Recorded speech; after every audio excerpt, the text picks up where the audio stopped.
This is dumb to do against a Dredge, though. Yep, because of that. Hoi hoi, strugglers. Welcome back to the channel. If you're new here, I'm Crucible the Fox, and today we're diving into one of the most satisfying solo-focused builds in Dead by Daylight, the anti-Hex build.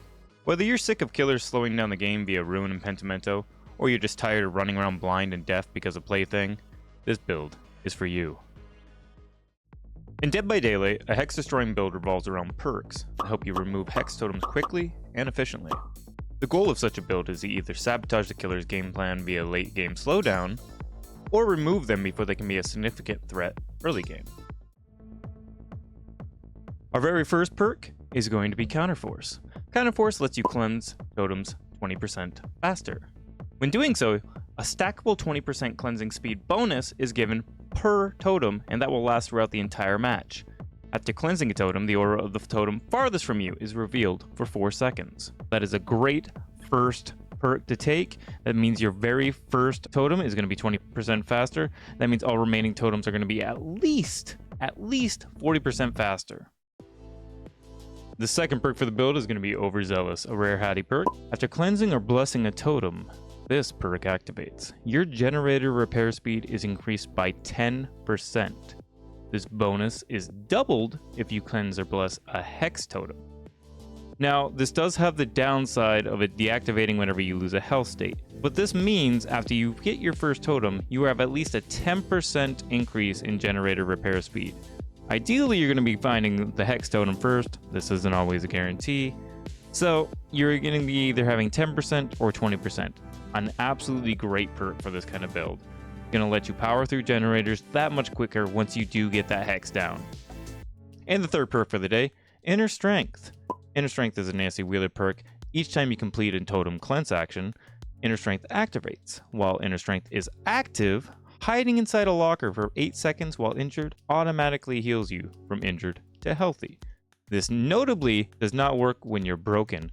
However, this does work if you are just coming off the hook. This state sticks through the hook process, meaning if you get it unlocked before you get hooked, you will have it after you're hooked.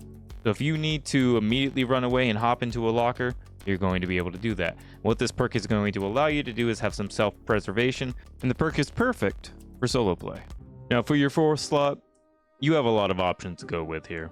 And this is really going to depend on your playstyle and what you're hoping to get out of the build. Now with totem builds in general, you're going to be wanting to blast through as many of the killer's totems as possible, or as strategically required.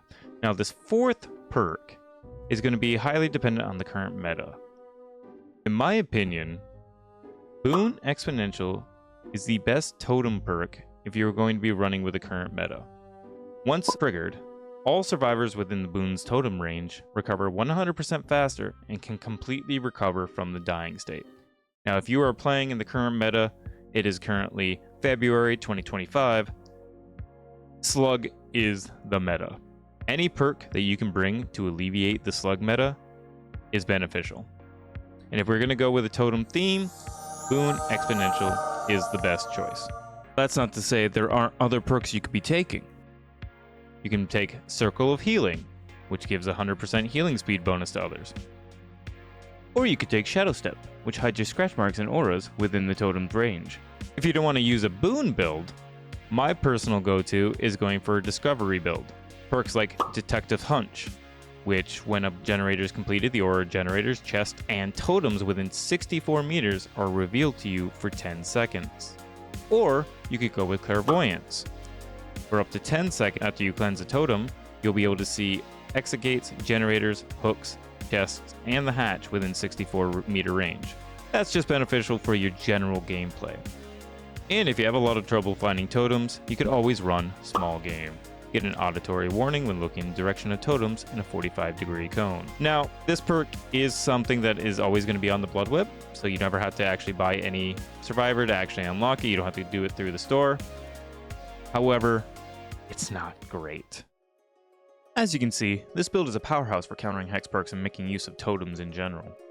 It's all about taking the pressure off your team and yourself by providing solid ways to stay in and progress the game. Plus, with boons like Circle of Healing and Exponential, you're giving your team the tools to heal and stay in the fight longer. So, if you're finding yourself facing killers that love their Hex perks, this is the build to take them down. It's fast, efficient, and it gives you a lot of control over the match. Give it a try and let me know how it works for you. And that's all for today, folks. If you enjoyed the video, be sure to hit that like button, subscribe for more Dead by Daylight content, and leave a comment below with your favorite Hex destroying strategy. Until next time, happy hunting, and I'll see you in the fog. I see you, comrade.